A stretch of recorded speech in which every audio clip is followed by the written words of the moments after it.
السلام علیکم ورحمۃ اللہ وبرکاتہ۔ آج ہم سورہ بقرہ کی آیت نمبر 168 سے ترجمہ اور تفسیر سیکھیں گے۔ تو جلدی سے ہم اپنی آیت نمبر 168 اوپن کر لیں۔ جی، تو ہم نے اپنی آپ اسی پیج کی 8ویں لائن پہ دیکھیں، یا ایہا الناس کلوا مما فی الارض حلالا طیبا۔ یہاں سے آپ کا 8ویں لائن کے جو رکوع کمپلیٹ ہو رہا ہے اس کے بالکل آگے سے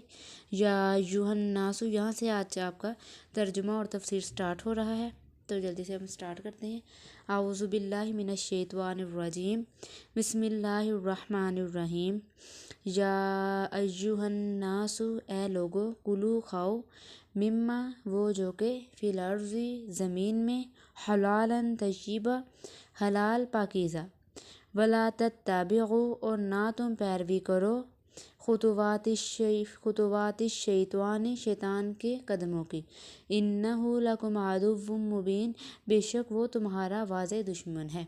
انما یامرکم بے شک وہ تم کو حکم دیتا ہے، بالسوء برے کام کی، والفحشاء اور بے حیائی کی، وان تقولوا اور یہ کہ تم کہو، علی اللہ اللہ پر، ما لا جو کچھ نہیں تم تھے، تعلمون تم جانتے۔ اب اس کی خلاصہ تفسیر یہ ہے کہ بعض مشرکین بتوں کے نام جانور چھوڑتے تھے اور ان سے منتفع ہونے کو بالکل ان کی تعظیم کے خلاف سمجھتے تھے، حرام سمجھتے تھے، اور اپنے اس فعل کو حکم الہی اور موجب رضائے حق اور سمجھتے تھے کہ اس سے ہمارا اللہ بہت خوش ہوگا اور اس سے ہمیں اللہ کی رضا ملے گی، اور اس سے وہ بہت خوش ہوتے تھے،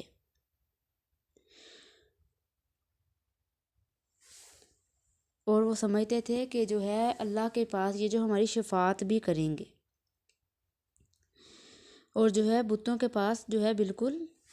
شفاعت سمجھتے تھے کہ جس طرح کہ ہم کہتے ہیں قربانی کرتے ہیں نا جانور کے، اللہ ہمیں ثواب دے گا اور ہمیں اجر و ثواب ملے گا، اسی طرح وہ سمجھتے تھے کہ وہ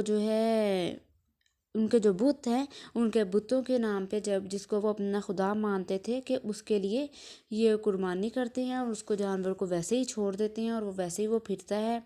تو اسے کوئی ہاتھ نہیں لگاتا، تو ویسے یہ سمجھتے تھے کہ ویسے ہی اس جانور سے جو ہم یہ قیامت کے روز جو ہمارے بتوں سے ہماری شفاعت کرے گا، اور ہم بڑا نیکی کا کام کر رہے ہیں، ہمیں اس پہ بہت اجر و ثواب ملے گا۔ اب اللہ پاک فرماتے ہیں، اے لوگو، جو چیزیں زمین میں موجود ہیں ان میں سے حلال پاک کی جو پاک چیزوں کی نسبت اجازت ہے کہ ان کو تم کھاؤ، اور ان کو پیو، اور ان کو اپنی طرف سے تم حرام نہ سمجھو، اور تم شیطان کے قدم پر مت چلو، مطلب کہ تم جس طرح کے جو غلط کام شیطان کرتا ہے کہ تمہیں وہ گناہ کی طرف لگاتا ہے، تو تم یہ شیطان کی بات نہ مانو، اور جو شیطان ہے وہ تمہارا صریح دشمن ہے، اگر ایسے خیالات اور حالات سے تم کو ہمیشہ کے لیے نقصان میں اگر تم گرفتار ہو گئے، اور تو پھر اس کے بعد تمہیں کوئی بچانے والا بھی نہیں ہے، اور اس نے کس طرح تمہیں نقصان میں ڈال رکھا ہے، اور بری اور گندی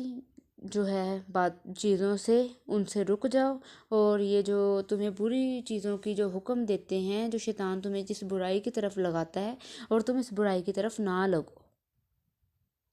اب حلالا طیبا، اب حلہ کے اصلی معنی ہوتے ہیں وہ گرہ کھولنے کے ہیں، جو چیز انسان کے لیے حلال کر دی گئی گویا ایک گرہ کھول دی گئی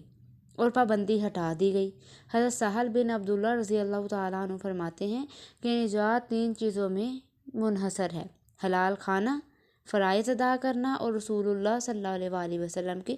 سنت کی اتباع کرنا، اس کی پیروی کرنا۔ اور لفظ طیب کے معنی ہے پاکیزہ، جس میں شرعی حلال ہونا بھی داخل ہے، اور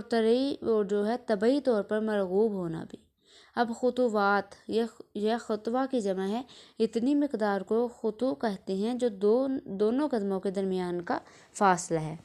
اب خطوات شیطان سے مراد شیطانی اعمال اور افعال ہیں۔ السوء اور آتا ہے السوء والفحشاء، سوء برے کام، اور والفحشاء اور بے حیائی کے کام۔ وہ چیز جس کو دیکھ کر عقل مند شریف آدمی کو دکھ ہو۔ فحشاء بے حیائی کا کام۔ بعض حضرات نے فرمایا کہ اس جگہ سود سے مراد مطلق معصیت اور فحشاء سے مراد کبیرہ گناہ ہے۔ انما یامرکم کہ ہے بے شک وہ حکم دیتا ہے تم کو۔ شیطان کے امر اور حکم کرنے سے مراد دل میں وسوسہ ڈالنا ہے، جیسا حضرت عبداللہ بن مسعود رضی اللہ تعالیٰ عنہ کی حدیث میں ہے کہ رسول اللہ صلی اللہ علیہ وآلہ وسلم نے فرمایا کہ آدم کے بیٹے کے قلب میں ایک شیطانی الہام و اثر ہوتا ہے،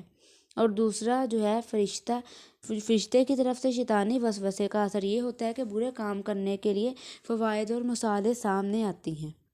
اور حق کو جو ہے جھٹلانے کی راہیں کھلتی ہیں، اور الہام جو ہے وہ فرشتے کا اثر خیر اور نیکی پر انعام اور فلاح کا وعدہ اور حق کی تصدیق پر قلب کا مطمئن ہونا ہوتا ہے۔ اب جو ہے یہ جو بتوں کے نام پر چھوڑ دیتے یا کوئی جانور یا مرغا یا کوئی بھی جو ہے کسی بزرگ یا کوئی غیر اللہ کے نامزد کر دیا جاتا ہے، اس کا حرام ہونا ابھی 4 آیتوں کے بعد وما اہل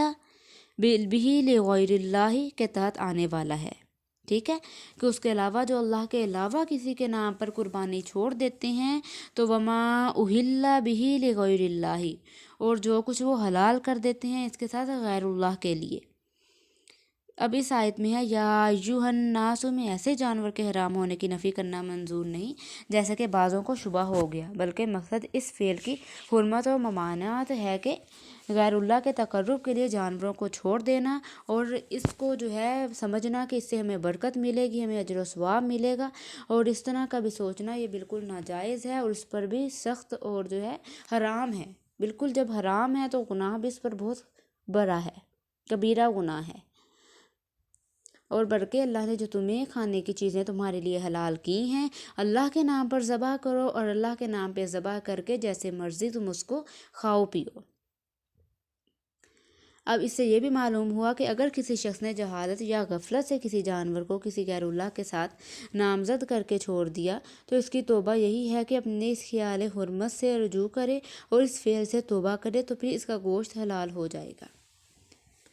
واللہ عالم۔ اب یہاں پہ ہماری جو تفسیر بھی کمپلیٹ ہوگی۔ صدق اللہ العظیم۔